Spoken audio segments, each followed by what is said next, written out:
Well, operations are always interesting to read about, but crossing the Meghna, 1971 victory curtain raiser. This was an operation that deserves an introduction which is way beyond what anything I could imagine. The Meghna heli bridge, codenamed Operation Cactus Lily, was a brilliant masterminded aerial operation conducted by the Indian Air Force and the Indian Army on the 9th of December 1971. It is said, if any one victory in the battle were to be rated as the greatest victory in history of warfare, ever since man started recording history, then the criteria for judging it must be based on the following parameters: the final outcome of the victory in battle, comparative strength of the opposing forces, losses in men and material, time interval between conception, planning, execution, and victory. If the above factors and Winston Churchill's quote are to be considered, then the crossing on the 9th of December 1971 of the mighty Meghna by the Indian Army and the Indian Air Force has to rank as one of the greatest and the most brilliant feat of arms by any army and air force in the world since the dawn of history. No other single victory in battle has had more profound an effect on history of nations and mankind than this battle. In one swift masterstroke of brilliant conception, planning, and execution, that from the beginning to the end of the war was over in a day. A small force of a few hundred brave soldiers, 12 helicopters, and their valiant crew created history. A bold and daring heliborne operation where troops of General Sagat's 4th Corps were airlifted by the Indian Air Force across the 400-yard wide River Meghna, which enabled the capture of Dhaka and the consequent surrender of the Pakistan Army in East Pakistan. This victory in a single operation helped create a new nation, Bangladesh. To discuss this topic and on the panel are Lieutenant General Gurbaksh Singh Sihota. He was commissioned into the Regiment of the Artillery and is a recipient of the Silver Gun and the Silver Oyster. Living up to his reputation, he went on to be a highly decorated gunner with Param Vishisht Seva Medal, Ati Vishisht Seva Medal, and Bir Chakra, a Vayu Sena Medal, and mentioned in dispatches. He is an aviator and had served with the Air Peace Squadron during the 1971 operations in Bangladesh, where he earned his Bir Chakra. He has attended the Defense Services Staff College, Camberley, UK, and NBC course in the USA. He is also an alumnus of the National Defense College, New Delhi. After commanding an independent infantry brigade in the Western Sector, he was General Officer commanding of Victor Force in counterinsurgency situations in Jammu and Kashmir. As Lieutenant General, he commanded a strike corps in Western Sector. Before taking over as GOC&C Southern Command, he was the Director General of Military Operations at Army Headquarters. Major Chandrakant Singh VR. Major Chandrakant Singh was commissioned in the 4th Battalion, the Brigade of Guards. His first posting after a short tenure in Sikkim was with the UN force in Gaza. He took an active part in the CI Ops in Mizo Hills, including an operation of Pakistan in 1970. In 1971 war, he took part in the heliborne ops to cross the Meghna River on 9th of December. He was wounded in both legs on 11th December at Nasingri and was awarded the Veer Chakra. He took premature retirement in 1977. He is now involved in writing accounts and books on war, environmental, and defense-related issues. He is an author of the biography of AVM Chandan Singh, MVC, AVSM, VRC, titled Cavalier in the Sky. He is currently writing a book on the Meghna crossing titled Flight to Victory. Squadron leader RTS Chhina served in the Indian Air Force as a helicopter pilot and is a qualified flying instructor. He saw active service on the Siachen Glacier and with the IPKF in Sri Lanka, as well as in counterinsurgency operations in India's northeast and Jammu and Kashmir. He is the recipient of the McGregor Medal for Best Military Reconnaissance in 1986. He is currently secretary and editor of the United Service Institution of India Center for Military History and Conflict Research. He is also the Vice President of the Indian Military Historical Society, UK. He was responsible for spearheading the joint USI-MEA India and the Great War Centenary Commemoration Project. The author of a number of books, he was a member of the IAF Aerospace Museum Apex Steering Committee and the Government of India's Archival Advisory Board. He is on the editorial advisory board of the Journal of the British Commission for Military History. He was appointed an honorary member of the Order of the British Empire in 2016 and an officer of the Belgian Order of Leopold in 2018 for his contribution towards strengthening the Indo-UK and Indo-Belgian bilateral ties, respectively. Group Captain CS Sandhu, Veer Chakra. Group Captain CS Sandhu was commissioned in the Air Force in the fighter stream in 1958 and participated in the liberation of Goa operations. Switched to helicopters in 1962 and participated actively in Rajasthan sector during the 1965 war. He took over as the commanding officer of a helicopter unit in 1971, which participated in the war in the East Pakistan and was responsible for the famous heli-lift across the Meghna River by night and day. He personally led a special heliborne operation deep behind enemy positions. His citation reads, "Throughout, squadron leader Charanjit Singh Sandhu displayed gallantry, professional skill, and leadership of highest order." He was awarded the VRC. Later, the unit was presented the President's Colors, which was presented to the units for exceptional performance. In 1984, he was the CO of the helicopter unit, which airlifted troops to Siachen, landing in the snow at heights close to 20,000 feet.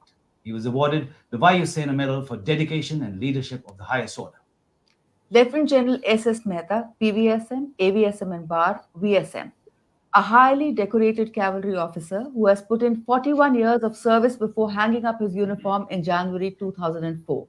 He was commissioned into the 63rd Cavalry in December 1962. General Mehta has a rich command, staff, and instructional experience. He led an independent armored squadron in operations during the 1971 war with Pakistan, where he was mentioned in dispatches. He is commanded an armored division and a strike corps in the western sector.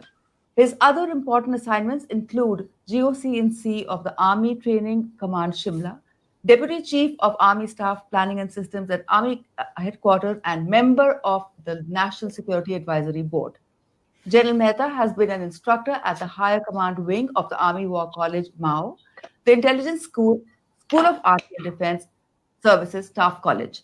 He attended the Nuclear, Biological, and Chemical Defense course at Timoshenko Academy in Moscow and the United States Army War College course. Over to you, sir. May I start? Good afternoon, everyone, and welcome to what promises to be a truly historic session. We have, and that's actually more ways than one, given that we are meeting in the ether rather than in person. We have four very eminent and distinguished panelists who will not just talk to us about history from an armchair perspective, but from that of a lived experience. And it's not often that we are fortunate enough to be in the august company of individuals whose actions have actually helped to shape the destiny of not just one, but three nations, that is that of India, Pakistan, and Bangladesh. Before I commence, I'd just like to mention over here that this particular session is dedicated in part to the United Service Institution of India, or the USI, which is celebrating its 150th anniversary of raising this year. And I'm grateful to the organizers for allowing me to say a few words about it. As many of you will be aware, this unique institution is one of the oldest military think tanks in the world, and certainly the oldest in Asia. It came into being in Shimla, in the erstwhile summer capital of British India, in 1870, and it aims to further interest and knowledge in the arts, science, and literature of national security in general, and the defense services in particular. The USI was the creation of the then Quartermaster General or QMG of India, Colonel Charles McGregor. And the USI Library, when it was raised, it served in its early years as a kind of a back office for the intelligence branch of Army headquarters, which was then located at Shimla. And the reason for this, of course, was that military intelligence in those days was a function of the QMG, and McGregor was responsible for laying its foundations in this country. The USI prides itself on having one of the oldest military journals in continuous print anywhere in the world, barring perhaps the journal of the RUSI in London. And the institution moved to Kashmir House in Delhi in 1953, where it was nursed through the critical decades after independence by the exceptional efforts of Colonel Pyarelal, who served as the secretary of the institution for 3 decades, from 1957 to 1987. And it has since been served by a number of equally dedicated and distinguished individuals who have guided it from strength to strength, including Major General Amir Sinha, Lieutenant General Satish Nambiar, Lieutenant General P.K. Singh, and the current director, of course, is Major General B.K. Sharma. Apart from the USI Journal, the USI boasts of one of the finest military libraries in the country, with holdings dating back to the 18th century. And it's an invaluable resource for scholars of Indian military history, or indeed for anyone interested in any aspects of the history, organization, and ethos of the Indian Armed Forces. The other branches within the USI are a courses section, a Center for Strategic Studies of Simulation, which is CS3, and the Center for Military History and Conflict Research, which I look after. And all of these continue to contribute immensely to the professional development of the Indian Armed Forces, and to allow the USI to play as significant a role in the intellectual life of the Indian military establishment today, as it has done over the past 150 years. At least my portion. Now, to return to our main session, as you will be aware, and as was mentioned in the preceding section, that next December will mark the golden jubilee of the 1971 war.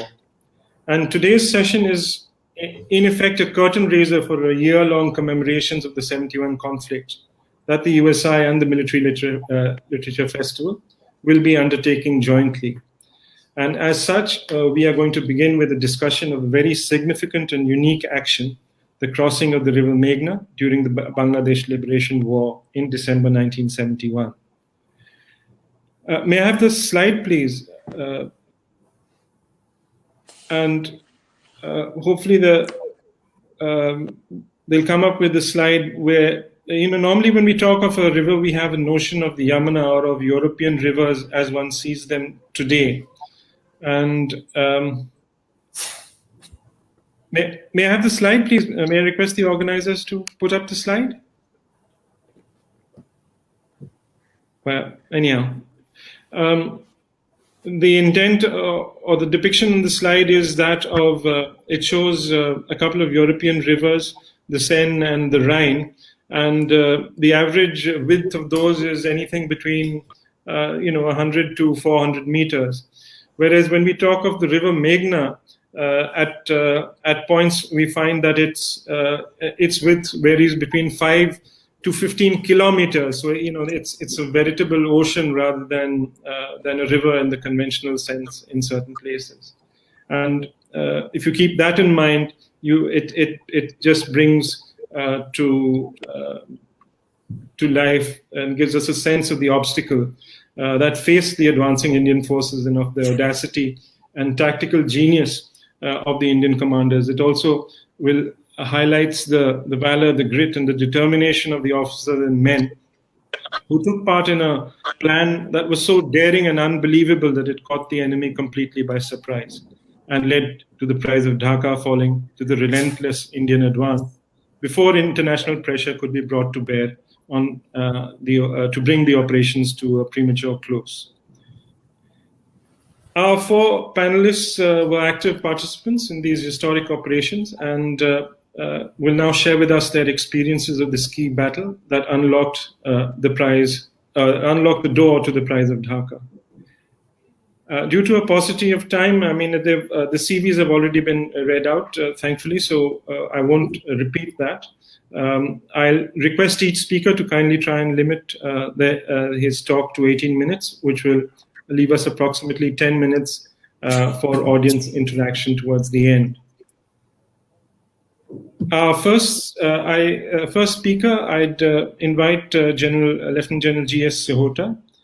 During the operations, General Sihota was an air OP pilot, and he was often in close contact with General Sagat Singh, the Corps Commander of 4 Corps. And I'll request him to tell us a little bit about General Sagat, his role as an outstanding military commander, his leadership in his planning for the battle, and along with his own personal experiences of the battle. Over to you, sir. Thank you. Good afternoon. The story of Meghna crossing will be incomplete without discussing the commander who conceived that plan and executed with the strong conviction of his success, that is General Sagat Singh, GOC 4 Corps. I was fortunate to fly him during this war and learn a lot from him. Due to paucity of time, I will divide my talk in 2 parts. First, I'll just discuss about the style of command of General Sagat Singh, because that's what will bring home some lessons for the future commanders. And in the second part, I'll give you my experience in carrying out these operations along with the Air Force. And the lessons of this will be useful because no such operation has taken place ever after that. Firstly, about General Sagat Singh. At that time, I wasn't a complete greenhorn, having taken part in 1965 war with the crack battalion of the Indian Army, 1st Sikh, as their FO, and also having flown for a few months in the Western sector and flying very senior commanders. But after reaching 4 Corps, we realized that it was a completely different ball game. Our first impression of General Sagat Singh came about when we flew him to Kamalpur, where the Battle of Dhalai was taking place. Here, we realized that this commander was not willing to accept defeat. There were very heavy casualties. The battle had gone on for a number of days, and it was the first battle of the Corps, and he was wanting to succeed. But his other commanders were recommending that they should call off the operation. He insisted, and we saw that even the brave commander got injured. There was a change of command, but General Sagat, despite all the heavy casualties, succeeded. It sent the right message to the Corps that Corps commander is never going to accept defeat or no to his orders.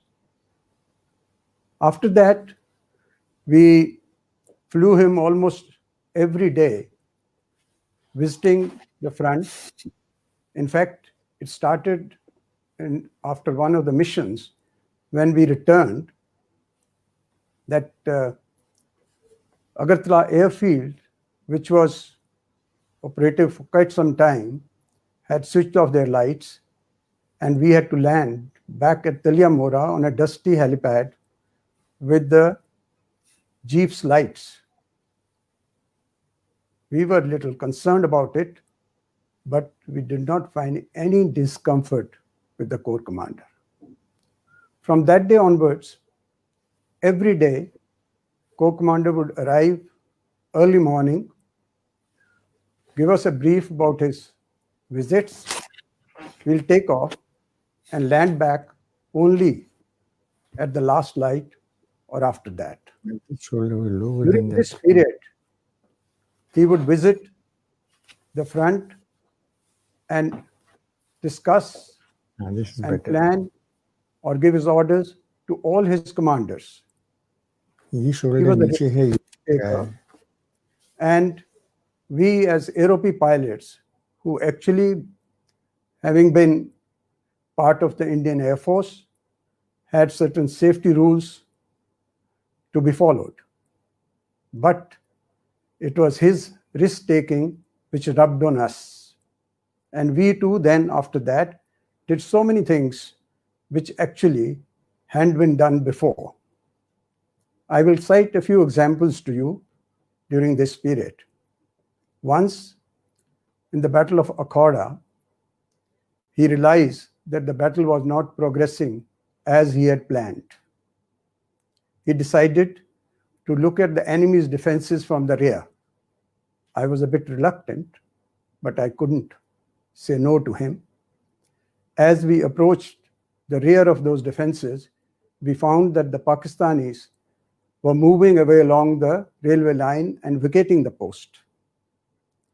Now, there was no way we could communicate to the troops who were to capture their position, so we spotted them and landed. We found Major D.P. Singh, then the company commander, later General D.P. Singh, who was in Chandigarh itself, coming out and meeting us. And he was provided this information, and Akhoda was captured in no time. Another incident I would like to point out was Brigadier Tom Pandey's brigade was moving along Mainamati axis. He was to meet us at a helipad, and we waited for him for quite some time. General Sagat, by this time, had started. While we were waiting, he would discuss many things with us. He would discuss his plans, he will discuss personalities, he will share his thoughts. We waited for a long time, but when he didn't turn up, I offered that if I could go up along the moving convoy and locate him. But he decided that he must accompany us. If we could take a risk, so could he. We went and landed next to some jeeps, and there it was, Brigadier Pandey. And while briefing the corps commander, he mentioned that he couldn't cross the channel because there was no crossing expedients. And the corps commander looked at me, and I knew what he wanted. I quickly took off, flew along the channel, and a few kilometers away, noticed a boat, a civilian boat, and came and informed about it, told the brigade commander, and came away. He also had another trait in which, if he felt that the information being given to him may not be correct, he would land up there. This was in Karimganj. We flew him there, and we found that he had gone to the position and asked 2 bodies to be exhumed because he wasn't sure that the information given to him about this unit killing 2 officers was correct. So that is the kind of command he had, and he led from the front. Another incident was very interesting, that we had visited General Hira's division, and by the time General Arora had come and we were flying him around Komila, and we noticed our own troops on the Komila airfield. And we just mentioned to him that, I think, sir, our boys are reached there. So he said, why can't we land? And I just told him that looks that the airfield is mined. And I don't know in what manner, he told me, but we can always put 3 wheels away from the minefields. And there, foolishly, I quickly put it down, but before I could switch it off, there was a fence, and the civilians came over the fence and started running towards the helicopter, and a mine blew up. I quickly took off.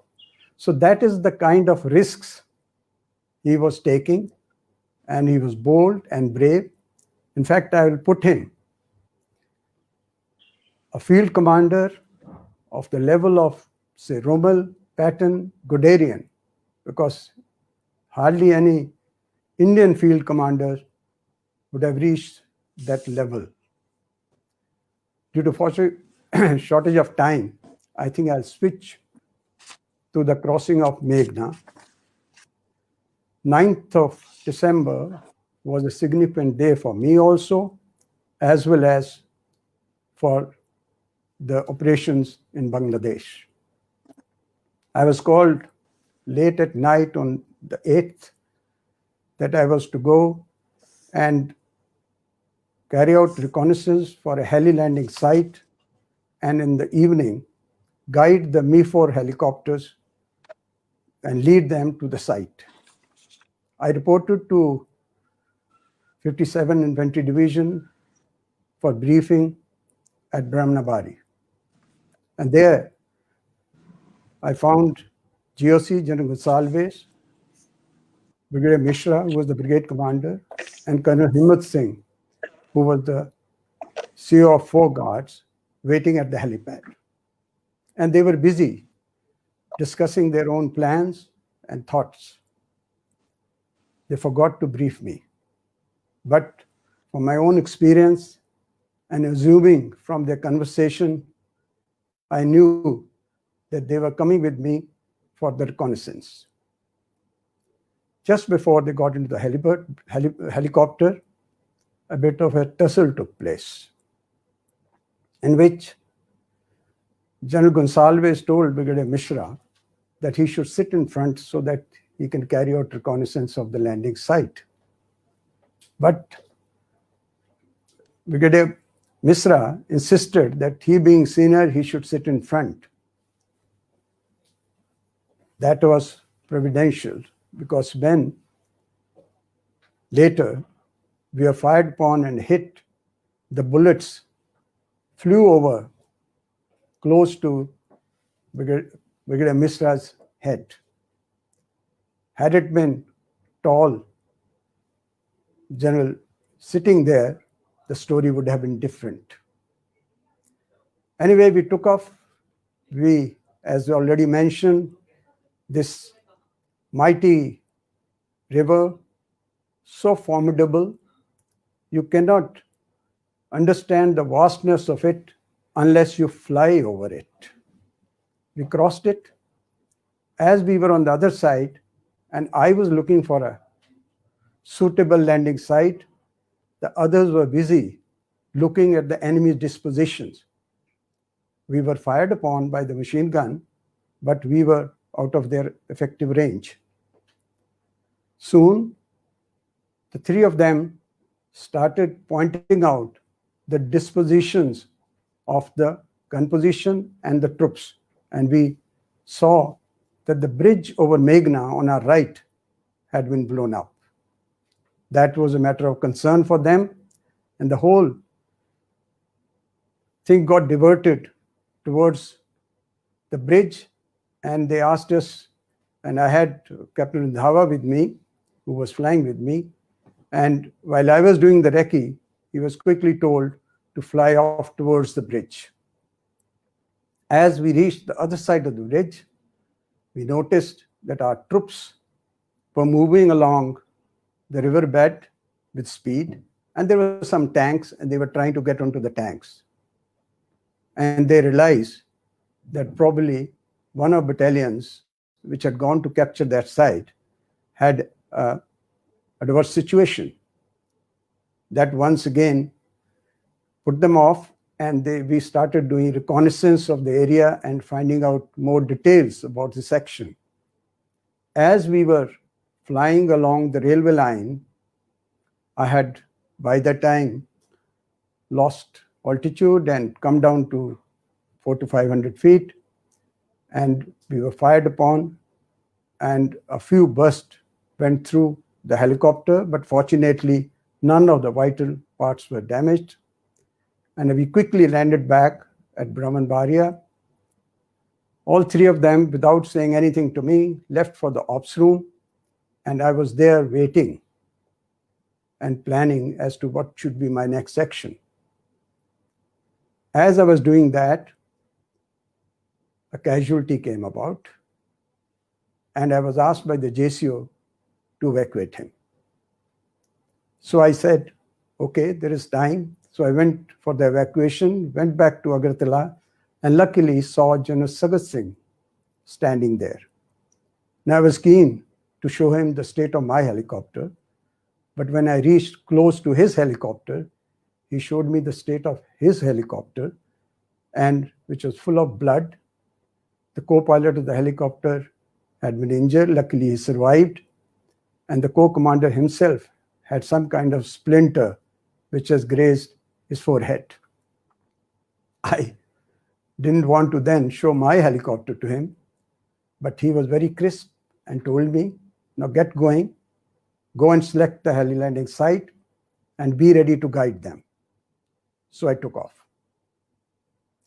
As now we were a little more careful, and while crossing Meghna at a very low level, we saw a number of fishing boats lying in that area. As we crossed and flew over one of them, suddenly the tarpaulin was removed and the guns started firing at us. We realized it was not a fishing boat, but a gunboat. We had to again come back, select another route, go for the recce, and finish our tasks by the time it was late in the evening. As I landed back at Brahmanbaria, the Mi-4 were being loaded with the troops. It was getting dark, so I was quickly told without further briefing, which I think Group Captain Sandhu will subsequently cover, that let's take off. And we took off. As we had climbed off to 500 to 1,000 feet, I was informed on the RT that they couldn't locate me. And I suddenly realized that we hadn't done any coordination and planning, and we were flying at different altitudes. So I quickly climbed up till they located me. And as soon as we crossed the river, I realized that the landmarks which had been selected by me were not visible. At night, I couldn't locate any of them. So what to do? There was a quick decision I had to take. So I saw on the bank, there was a big sandy patch, and I thought that could be the best place to land. I went there, hovered, indicated to the leading helicopter, and flew off. That night, I was restless because I knew that in case I had selected a wrong site and the operation was unsuccessful, what will happen to me? But in the morning when I went to the Corps headquarters, the first thing I heard was, "Congratulations, son, shabash." So that was the operation. I would say that the biggest lesson here is that whatever the plans be, in its execution, it will always be so different, and there will be requirement of taking quick decisions and with the presence of mind. Thank you.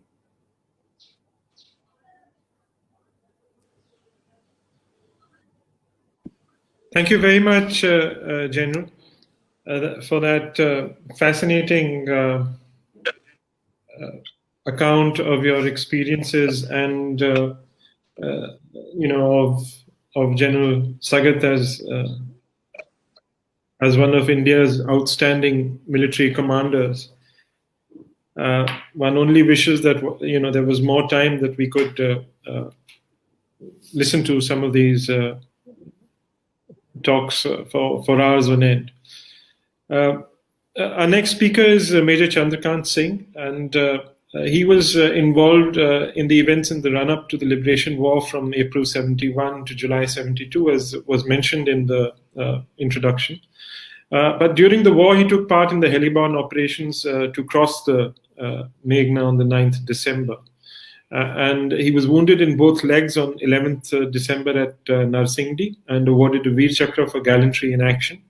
And So, having taken part in the crucial Battle of Akhora, which actually broke the enemy's back, it would be useful if you could kindly cover the ground aspects of the battle from the point of an infantry officer. Over to you, sir.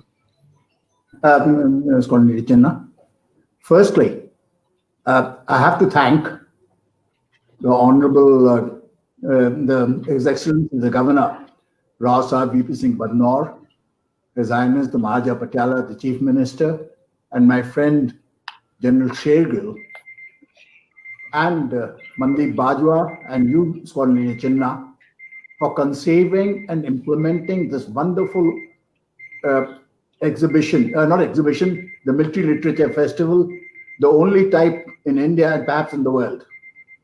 And hopefully from next year, you'll be able to take it to other parts of the country so that our population, general public, which is so unaware of our own history, gets to aware of our past.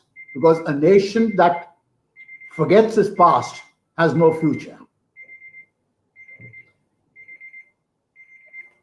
Sorry, there's something buzzing going on.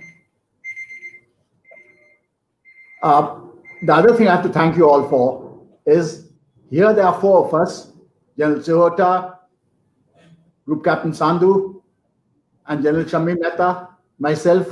All of us were contemporaries at NDA and brothers and comrades in arms during the war and on that fateful day, 9th of December. Thank you very much.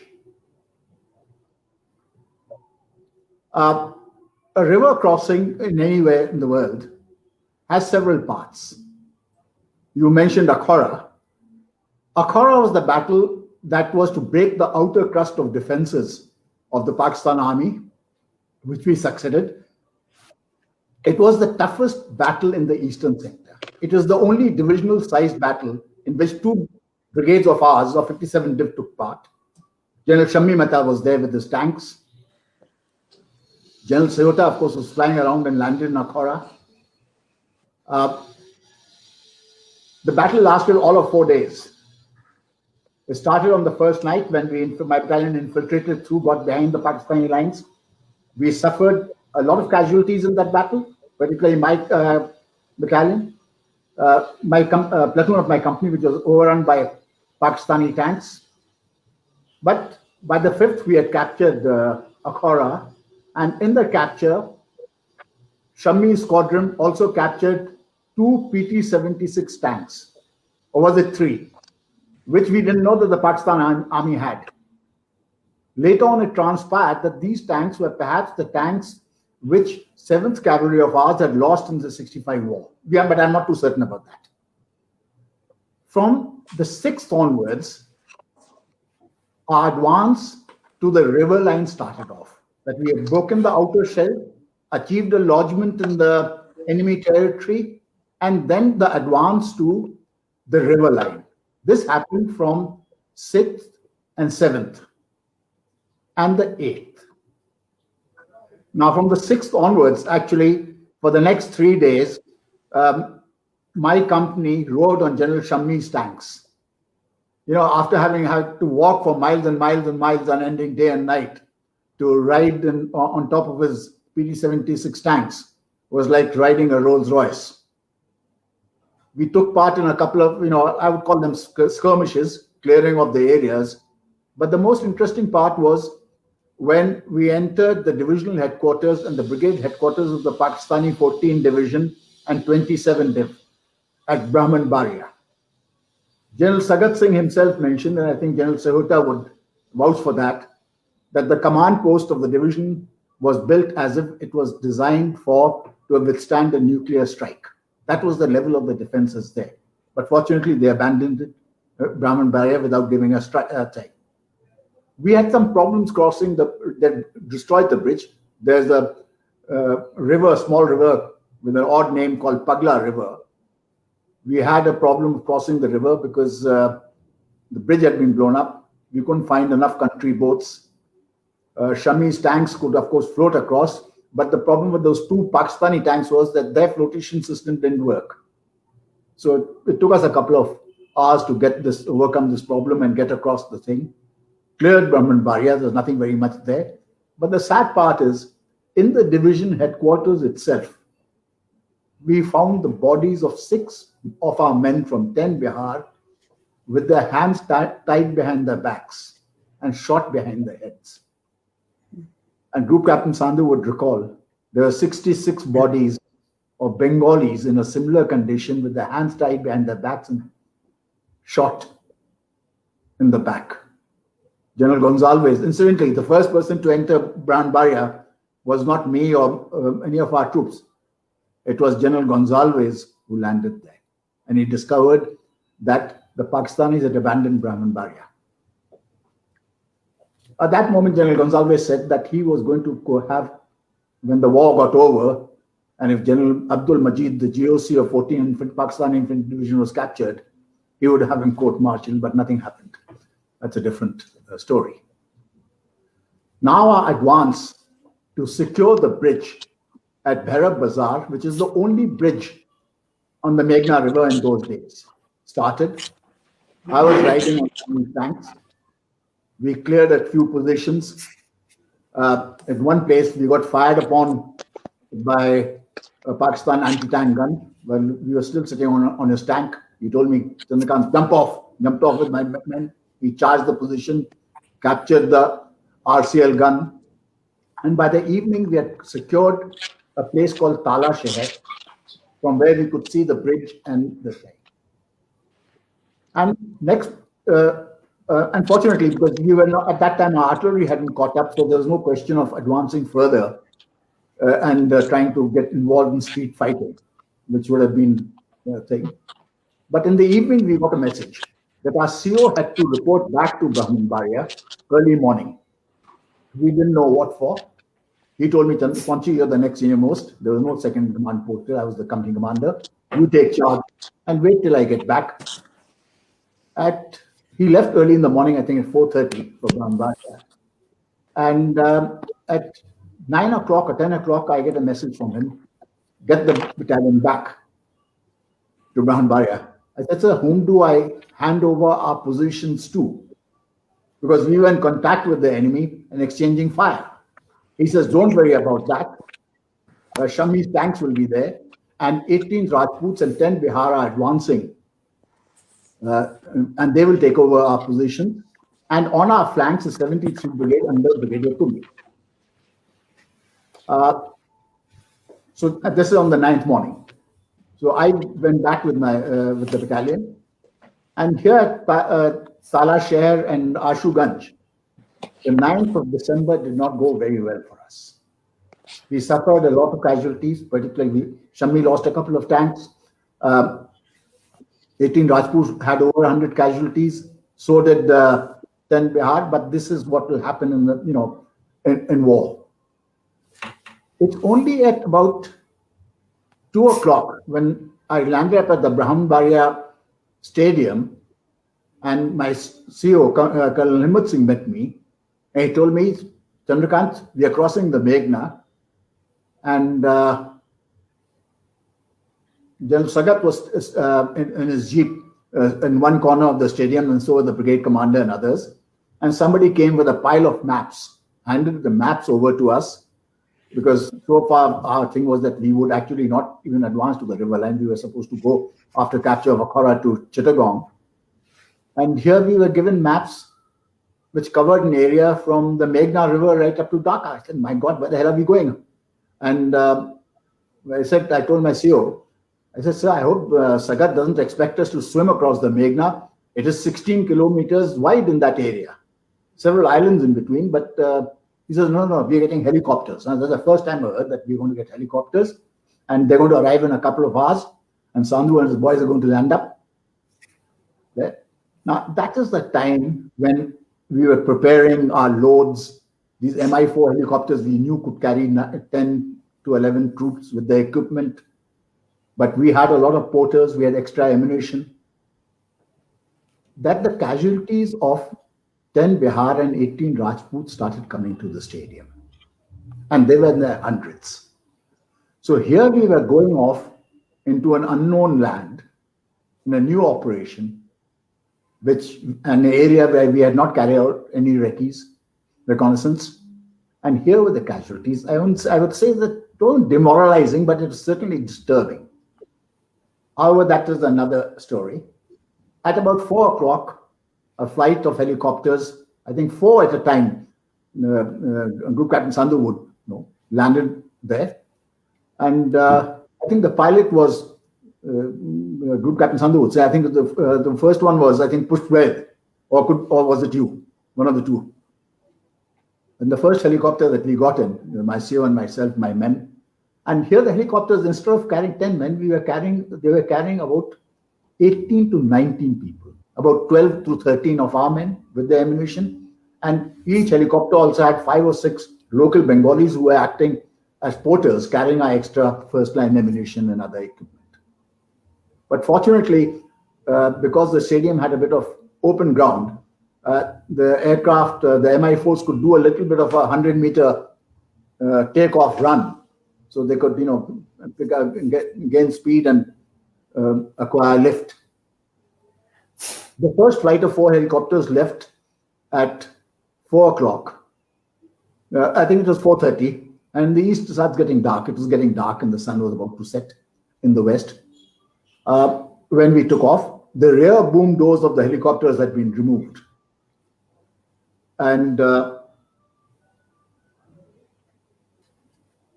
there we were up in the air with 1 foot, because opposite me was sitting my CEO, Colonel Himmat, his left foot dangling down, my right foot dangling down outside the helicopter, with the other hand holding on to dear life. And in one corner of the helicopter was the senior Air Force officer in the area, Group Captain Sardar Singh sitting. The flight was perhaps, I think, 15 minutes or 20 minutes at most. But, and then at that very moment, when we were over the river, 2 Nats fighters of ours came to escort us. And, that was a bit of a morale booster, because I said in case there's a bit of opposition, they could neutralize that. We landed at Raipura. Accompanying us was Flying Officer Shahid. And he had those goose neck lamps. So the moment we landed, Shahid, the CEO told Shahid to start marking the landing ground. And he told me, just take your radio operator and 2 other men and carry out a reconnaissance of Meghna railway station, which is just about 2 kilometers away, to see if the Pakistanis are there. There were some reports that they were there. And the place we landed, fortunately, was about 12 kilometers south of Bhairab Bazaar, where the whole of 14 live, and 27 Infantry Brigade of the Pakistanis was there. We were slightly outside the artillery range. I think that is the place that General Sagat selected, because outside the artillery range, and we had crossed the river at its widest point. So it was least expected that we would land up at Raipura. The landing, of course, went like mechanically clockwork. Not a hitch, no casualties, nothing went wrong. It was completed by 4 o'clock in the morning. But the moment I landed up, I was told to go off with this reconnaissance party to that railway station where the Pakistanis were. And so we tried to move stealthily. It was getting dark. But the locals, hearing and seeing the helicopters land, rushed, came, men, women, children came out. And what we were trying to approach, stealthily, turned out into a Bengali mob carrying me, my radio operator, and 2 other men on their shoulders. The Pakistanis hearing us come, and the Bengalis can be loud under normal circumstances, but when you have 2,000 jubilant Bengalis, the roar can be heard miles away. The Pakistanis abandoned their position at Meghna. There were a whole company of them, paramilitary troops, not regular troops. And when they landed up there, I could actually see them at a distance. They had loaded their luggage into a wagon, collected some locals, and they're pushing the wagons and going southwards towards Narsingdi. So I heaved a sigh of relief. And then I was waiting for my company to come and link up. What should have taken them 45 minutes, 1 hour passed, 2 hours, 3 hours, 4 hours, 5 hours passed. They came and joined me at about 3 o'clock in the morning or 4 o'clock in the morning. when we asked, there was a young officer because his company commander had got wounded at Akora, and he had taken over the company. So young Surinder had taken over the company, and as they say in the army, where there's nothing more dangerous than a second lieutenant with a map. Sure enough, he got lost, and instead of joining me, which is just 2 kilometers away from our landing ground, he took a local guide and he turned northwards and hit the Pakistani defenses at Bhairab Bazar. The main defenses. The Pakistanis shelled fire at his troop, which included my company, both shelling and firing. I lost 6 men from my company. He also had some things. It had a negative effect on that, but there was a positive outcome. The Pakistanis thought that we had crossed over and our aim was to attack them. So the same heroic general who had killed 6 of our men from 10 Bihar in his command post, here from the 9th onwards till the 17th of December, he and his division were holed up. They did not venture out. Later on, 19th Punjab crossed over. The 19th Punjab and a battalion of the East Bengal Regiment crossed over. They contained the whole of this division. Eventually, when they surrendered, we found that there were 6,000 troops who were in Bhairab Bazar. For that 1 week, they did not venture out. So sometimes a mishap actually turns into an advantage. The next couple of days, we advanced in the way I got wounded and things like that. But the heli lift continued. It continued on the 10th, there was a bit of a break. On the 11th, the next heli lift took place at Narsinghi when 2 battalions and some elements of the artillery crossed over. Now, it is interesting here. And just today, I received a message from an Air Force officer. He was in charge of the helicopter maintenance there, that Air Chief Marshal Lal, in an address after the war at the Air Force Station Bidar, mentioned that when he was told about this heliborne operation and its success, disbelieved it.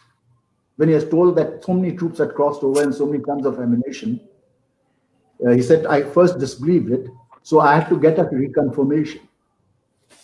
Now here I would like to sort of take a little thing to read out something. Here were Group Captain Sandhu's boys, 10 of 10 helicopters, another 2 or 3 or 4 from 2 other squadrons, 104, Nanda Kayapa was I think 104, and 105 and 110. Sagat Singh had been given permission, he says, sorry, yeah. I had it in mind that I could possibly use helicopters in an offensive task. Now here, I'm sorry, I'll go back. I remember Group Captain Sandhu telling me once that on the 19th of September, when he first met General Sagat at Tiliamura, Sagat had told him that train your boys for night landing and takeoff because I intend to use them. So Sagat, right in the beginning, was quite clear in his mind that he was going to use helicopters in an offensive role. This was not known to Headquarters Eastern Command, Army Eastern Command, or the Air Force Eastern Command, nor the Army Headquarters or Air Headquarters. And General Air Chief Marshal Lal admits that. I won't get into details. But Sagat was given. Eventually, a directive was issued that the Air Force only had a capability of lifting 1 company, and that I should submit plans for the helicopters to lift 1 company only. The point is, 1 company is 120 men. Here, these helicopters lifted a total of over 6,000 men. From the 9th to the 15th, we had a total of 3 brigades heli-lifted across the Meghna. 1 was ferried and 1 came by land. So on the 15th of December, when the ceasefire was implemented, there were 5 infantry brigades outside Dhaka. And the first ones were there. But we were infantry. We knew the Pakistanis had 2 squadrons of Shafi tanks in Dhaka. Our entire lot of artillery had not fetched up. 2 weeks earlier, at Akhora, I had experienced Pakistani tanks churning up and chewing up an entire platoon of ours. So I knew what enemy tanks could do to infantry on the ground. We had limited anti-tank weapons. 106 guns were without their jeeps, so we could hardly move them around. They had to be man-packed, and each gun is about 500 kgs. The rocket launchers were World War II vintage, outdated. Then on the 14th, we heaved a sigh of relief. In the distance, we saw a column of tanks appearing. By then, we had established contact with them. I don't know how Shammi got his tanks across, but somehow he managed to get his tanks across and link up with us. If he had not linked up with us in that time, and the Pakistanis had used their Shafi tanks, but fortunately we had a river obstacle, the Satya Lekha between Dhaka and us there. It's in the sort of suburb of Dhaka. And by then we had controlled the ferry point. We would have met the same fate as the British Airborne Division, which was landed at Arnhem, and whose story has been told by the Bridge Too Far, both in movie and print. I would like to go back to Sagat a little bit. Not what Sagat said, but it's about Sagat and the thing. One thing that I forgot to mention is this operation started at 4 p.m. on the 9th of December. On the 10th of December, it was over on the 4th p.m. And at 10 a.m., it was over on the 10th of December at 4 a.m. At 10 a.m.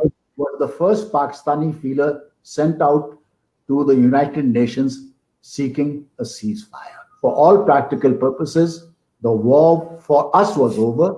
We had a few skirmishes, but there was no further fighting.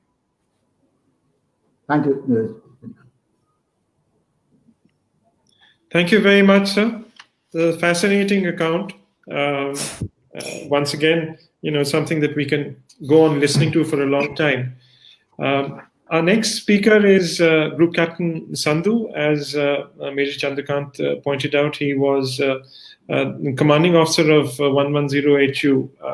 Sir, you were involved in what was literally one of a pioneering or a groundbreaking role, and responsible for the famous heli lift over the river Meghna by night and day, for which you received the Veer Chakra. So I'd be grateful if you could kindly talk to us about the air aspects of the operations in general, and the special heliborne operations that you undertook in particular, and perhaps also very briefly touch upon the role of another outstanding commander, again with a Jodhpur link, Group Captain Chandan Singh. Over to you, sir. Before I talk about the airlift itself, I would like to go back in time a little bit to let you know about the happenings prior to the incident. We had 10 Mi-4 helicopters on our strength. It was a very rugged helicopter that will take on any task and it will never let you down. And this was adequately proved during the operations. It performed exceptionally well. It was capable of airlifting 12 to 14 soldiers, depending on the fuel on board. It had an endurance of 2 hours, 30 minutes, and very limited night flying capability, just at the navigation lights and the cockpit lights.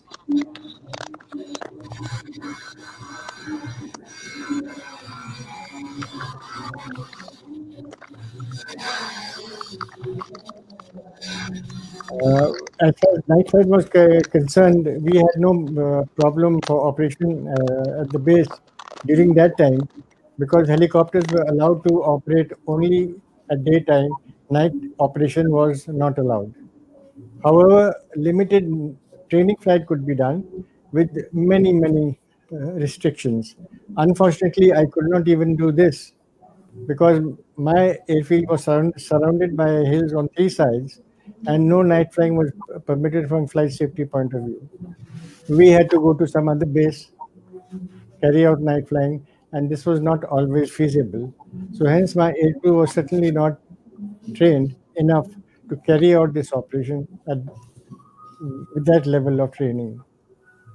In June sometime, I was informed by my command that in event of war, I would be operating for the 4th Corps. And I should go and meet General Sardar Singh, the Corps commander, and come to know about his requirement, which I had to fulfill completely. When I met him a few days later, he told me that he wanted us to airlift troops by night into the enemy area, and the flying time would be in the region of 20 minutes. And he didn't expect more than a company airlift at a time. And he also told me that I had to be ready as soon as possible. So I explained to him that we needed extensive training. And during the monsoon, that is July and August, I don't think we'll be able to do any night flying practice. So I could get ready only in the end of September or beginning of October. Unfortunately, because the night flying was not permitted at my base, I had to get to command several times and somehow convince them to allow me to carry out night flying at that place. And finally, the command did relent, and he allowed us with the provision that we must be very careful not to have any accidents. In September, we carried out complete training. Our plan was, because it's a norm when you are going for a mission in the enemy area during a war, you have complete RT silence. At night, you don't use your navigation lights. So it was not possible for the helicopters to be in touch with each other, either visually or on RT. So they had to fly separately and independently. So we decided that we will go in line, one behind the other, spaced by time and distance. And it was important here that you maintain your speed with zero error, because slight change in speed, either you would go into the aircraft in front or you will lag behind onto the aircraft coming from behind. And this could have a telescopic effect while you are approaching and landing. And they could lead to an accident. So this was the main emphasis on during the night flying, that you had to maintain that speed for 2.5 hours. It required a lot of skill to do that, but ultimately I think we did achieve it. As far as navigation concerned, in all probability it would be complete dark night over the enemy area, so the ground navigation was not possible. So we decided that we'll go purely on time and course set steering. Here too, the course had to be stayed without any error, and time had to be maintained to reach your destination. So these are very exact figures, and we had to achieve it, which we did achieve ultimately. By end of October, I think we were all set for any task given to us. When the war started, we moved to 5 helicopters were moved to the Corps headquarters location at Teliamura, which is about 20 kilometers east of Agartala. The other helicopters had to be dispersed in Mizoram helipads because there was no space here, and they would be available on short call. On 7th of December, in the morning, I was told to go to Galasha, pick up some troops and drop them at Selvat. It was a full battalion load, and I had to do it by evening. So before taking off, I requested the TAC. Now, TAC is an Air Force element which is attached to the corps headquarters, and it coordinates the air effort with the army and the air force. I told them to provision fuel there because I knew that to airlift a battalion we would need at least 40 to 50 sorties, and with the 10 helicopters there, we could do only 3 shuttles. That meant only 30 sorties. And I also requested them to kindly contact the helicopter that were dispersed in Mizoram so that they could come directly to Kailashar. Now, Kailashar is a small airfield. It did not have any facilities except it had a pistol and green and red cartridges to indicate to the aircraft whether he could land or take off. No refueling facilities were available there whatsoever. So when I landed at Kailashar, the Div Commander and Group Captain Chandra Singh were already waiting for me. They put me in their helicopter quickly and we took off for a recce of Sirte. Now, at this point, I want to tell you that there was total air superiority in the air, so we had no fear of Pakistani aircraft interfering in our operations. So very openly, we went to select the area. We selected a ground south of the town, and there was a river running between east and west that were between these two. On the right side was a huge expanse of Sakanda grass, and on the left side was a highway coming into Sylhet, and at the bridge they had a machine gun post. So I was advised not to turn left after landing the troops and turn right. Now what we had selected was 2 small little fields where 2 helicopters could be accommodated. We came back and we waited for the other aircraft to land up till 2 o'clock. When they did not come, we were asked to move to a place where the troops were landing. So we went and landed there. And again, wait and watch was going on till about 4 o'clock. Helicopters never arrived. So we had just 5 helicopters. By 4:30, I think a decision was taken to launch the heliops using 5 helicopters only. So we launched slightly before sunset. First sortie was totally uneventful. There was no problem. We landed there nicely and came back for the second sortie, which happened to be at night. As I was approaching, I saw these 2 Jawans were lighting up 2 gooseneck flares to mark the landing ground. And when I came closer, about to land, I saw one Jawan crouching down and he fell on the ground. The second chap ran into Sarkanda. So obviously, it was some firing was going on and probably he had been hit. And sure enough, as we landed, the helicopter started getting hit by the bullets. But we could do nothing about it till the troops landed and we cleared the helipad and came back. And we took a decision that there was no question of now stopping the operation because men had already landed and they had to face a full brigade sent there. So we had to carry on. So we carried out the third sortie also. There also there was a firing on us. Nice of the helicopter that they took all the bullets and they carried on flying. One helicopter had a total electrical failure because the electrical wires got cut and he had to somehow fly back, but he did manage to come back and land safely. When we landed back, we found that the fuel still had not arrived. So we waited till 9 o'clock and then we decided that we will fly early in the morning. Whenever the fuel comes, we will refuel the aircraft. The ground crew got busy maintaining the aircraft. They did a wonderful job. By 4 o'clock, they had patched up all the aircraft and done the servicing. We were all set for the mission, except there was no fuel. In the meanwhile, 2 helicopters had landed and they had full fuels, but fortunately, we did not launch them. We thought we'll launch all helicopters together. At 12 o'clock at midnight, Army wanted us to airlift element of signal equipment and men because there was no contact with the battalion. So we launched both the helicopters at night. They went and landed, delivered the equipment, and carried on with the heli lift. Again, wait and watch till 4 o'clock. Luckily, the fuel arrived, and we were able to launch the first aircraft. And when he approached Select, there was thick fog there.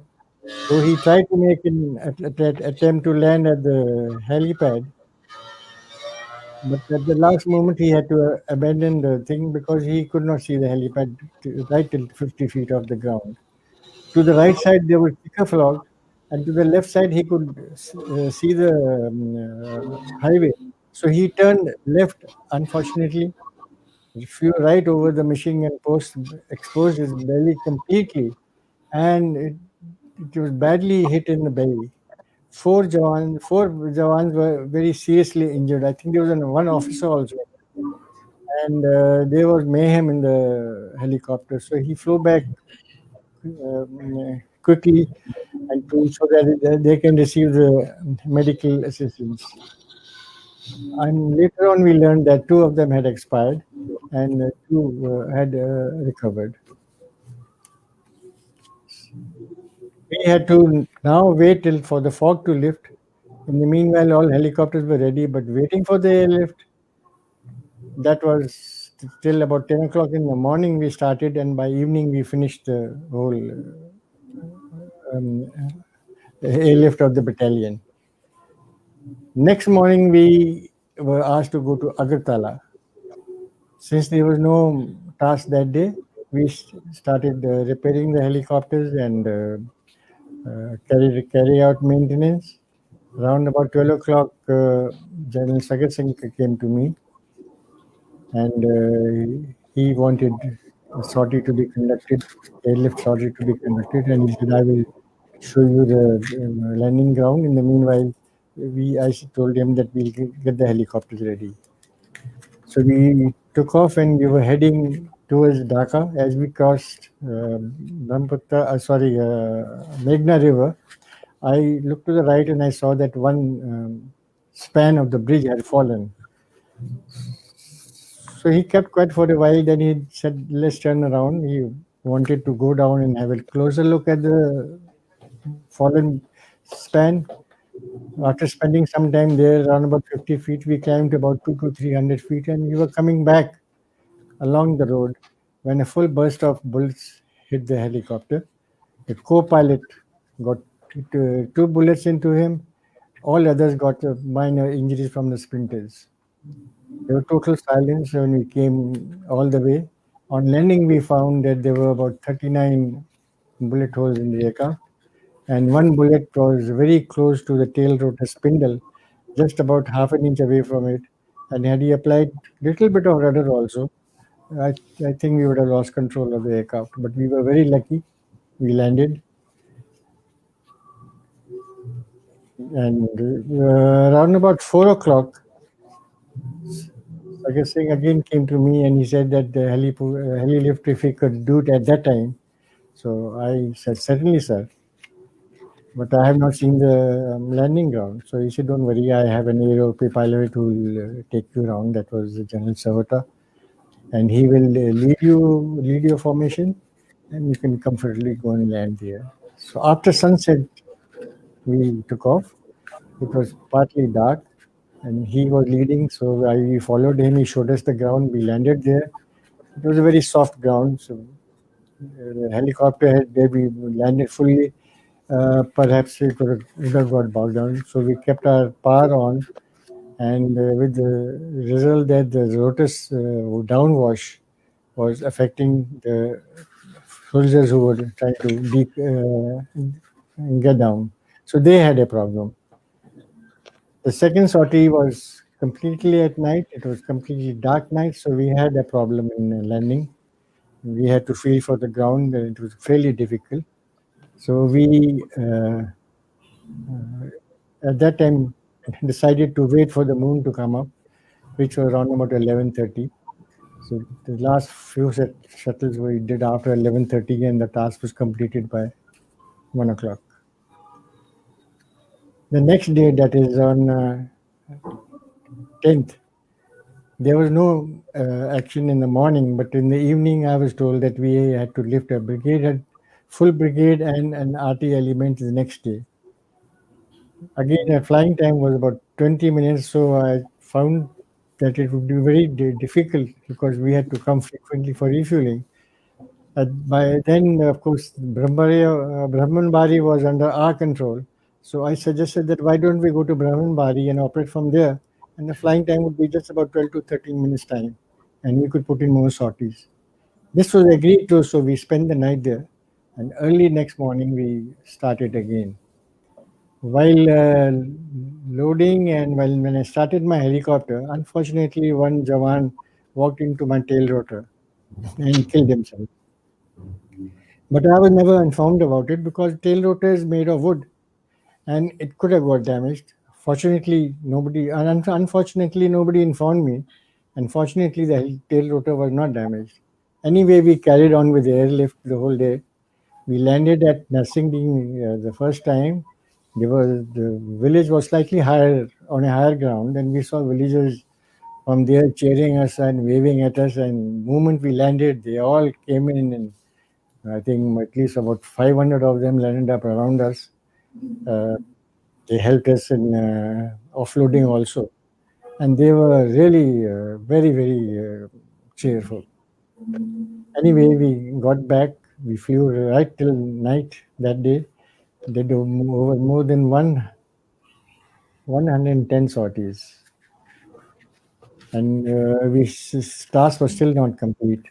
So next morning again we had to do another 40 or 50 sorties before the whole brigade and the RT element was airlifted.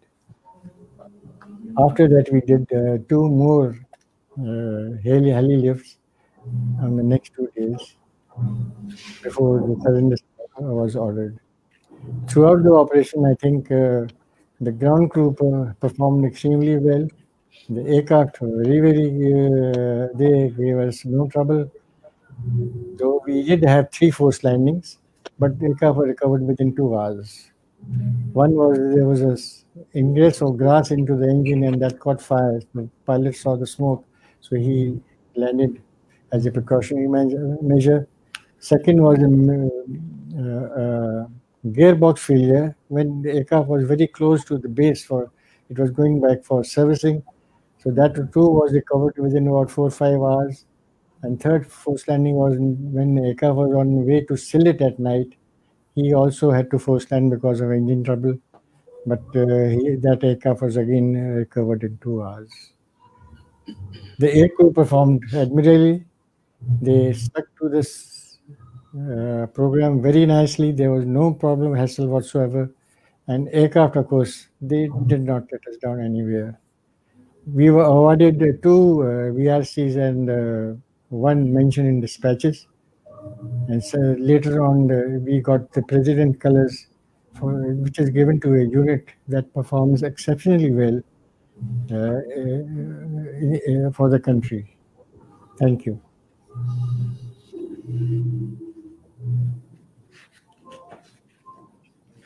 Thank you, sir. Organizers, may I please have that slide now? Our next speaker, ladies and gentlemen, is Lieutenant General S.S. Mehta, and hopefully before that we'll be able to see the slide that that I had put up. And there it is on the screen, just to give you a sense of the size of the Meghna. You can see on the top 2 slides show the kind of rivers that you're used to seeing, whether it's in the Punjab or even in Europe. And the 2 slides at the bottom are of the river Meghna. And you kindly do notice the difference in the widths of these rivers. I mean, the Meghna, as I mentioned, was anything between 5 to 15 kilometers, as opposed to 200 to 400 meters width of the average river. Our next speaker, General Mehta, he led the only tank column to reach Dhaka on the 16th of December during the war and had the honor of being mentioned in dispatches.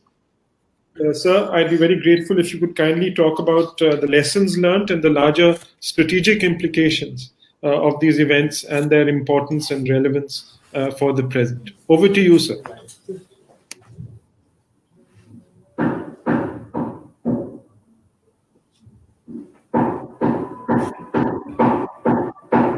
General Mehta, sir?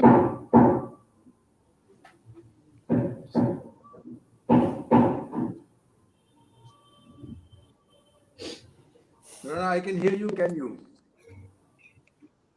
I can hear you now, sir. Please go ahead. Yes, sir. Rana, thank you very much. I think we are running out on time as I see the clock. So I'll be very brief. Number one. Number two, Pune suffers two problems. One is Corona, which the world is suffering, and the second is spectrum. So I'll be on and off, but since my talking will not be more than 10 minutes, so please bear with me if you see me on and off a couple of times, because I know the spectrum is bad, and I've been missing much talking that has taken place.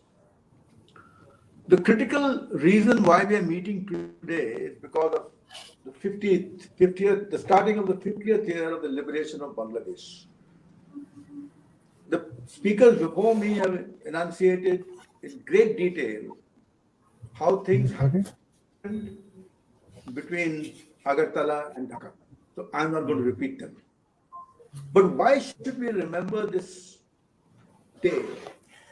Why is it Vijay Divas? And what should the millennials take away from this and think about it, research about it, read about it in the context of what I'm going to say now? In the history of warfare,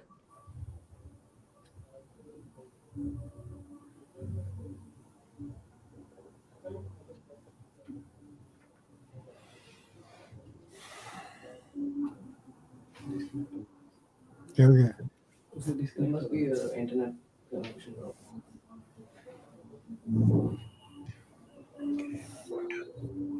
Can you give me the water, please?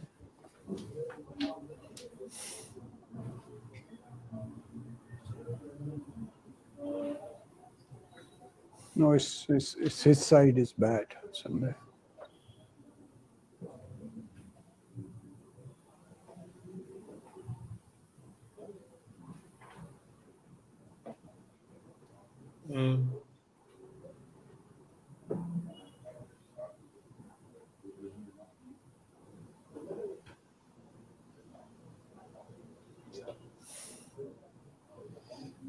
Organizers, can we do anything about getting the general back, or is it from his side? I think he's logging in again.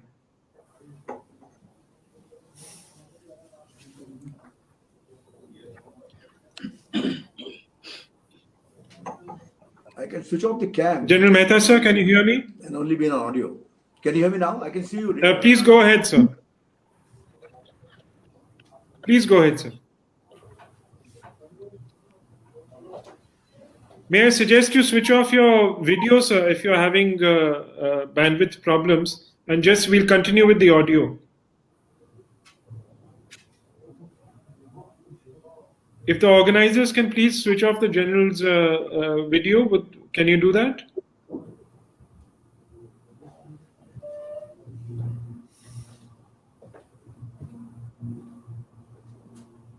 These are some of the perils of technology, unfortunately. Can you hear me now? Sir. Can you hear me? Yes, sir. Please go ahead. You can? All right. I can hear you. I want to emphasize 4 points which I want. Can you hear me?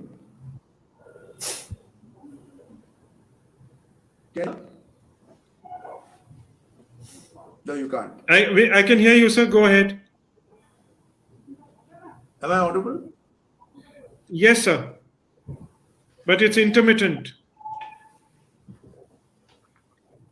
Our audience, I want you to carry 4 points which are most critical. First, it is intermittent. Somebody can join the dots and cross the T's. The first point that I want each one of us to remember is that the 1971 victory was a victory of democracy over military rule. Our neighbors had never understood that. When democracy gets its act together, military rules no chance. people across the fence are hearing, they better blow it up on the trumpet and talk of it once every day and twice on Sundays. Because when democracies get together, it's the people of the country, the government in power.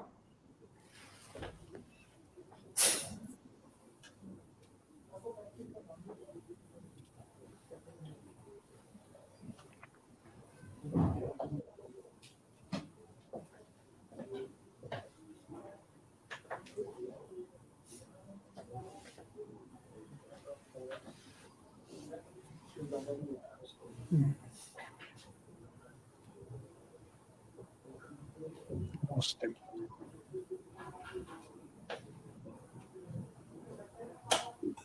Sir, I'm afraid we've lost you again.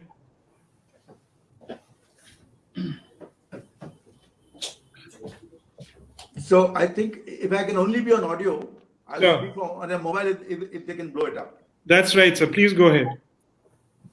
If they do that.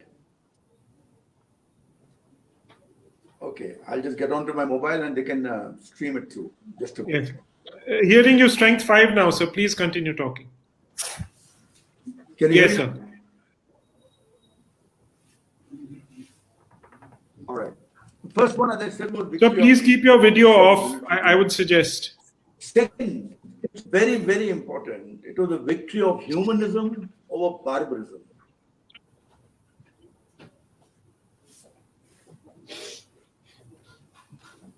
And get it off, ask the organizers to do it. I'm trying, but I can't. It's just about to end. Can the organizers cut it off?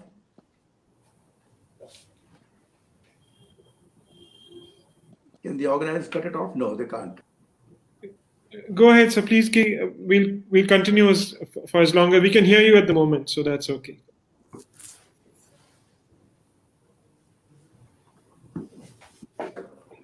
The second is the victory of humanism over barbarism.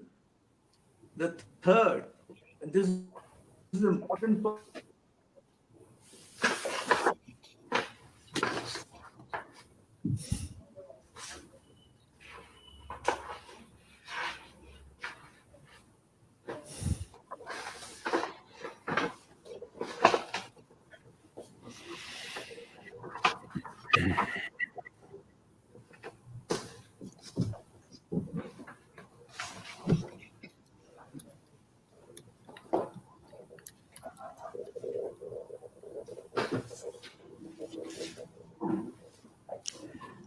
General Mehta, sir, I think there's a problem. We're not able to hear you. So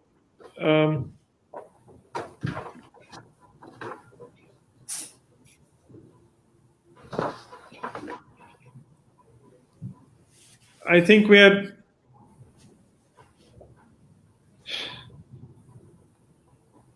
approaching the end of our allotted time as well, sir.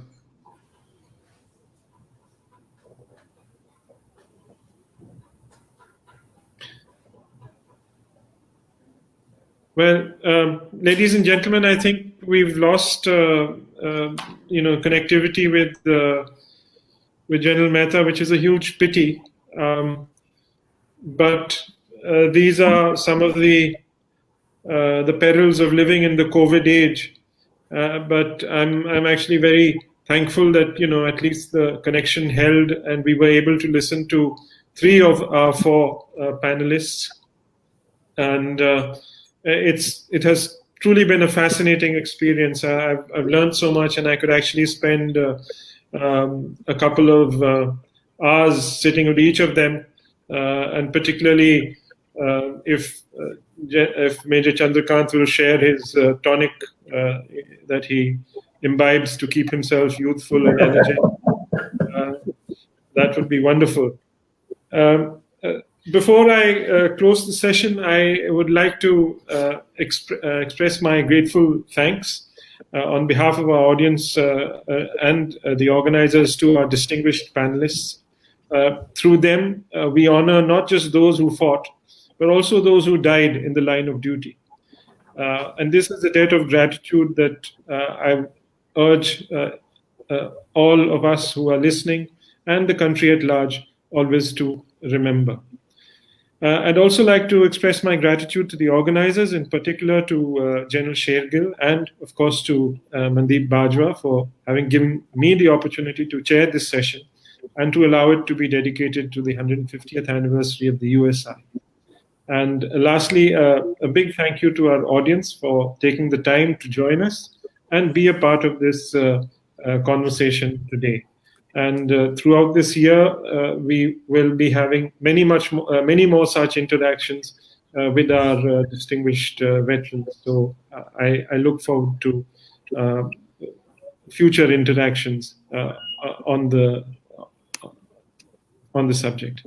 So, ladies and gentlemen, thank you very much. And over to the organizers, please. Thank you, sir. Thank you, Jenya.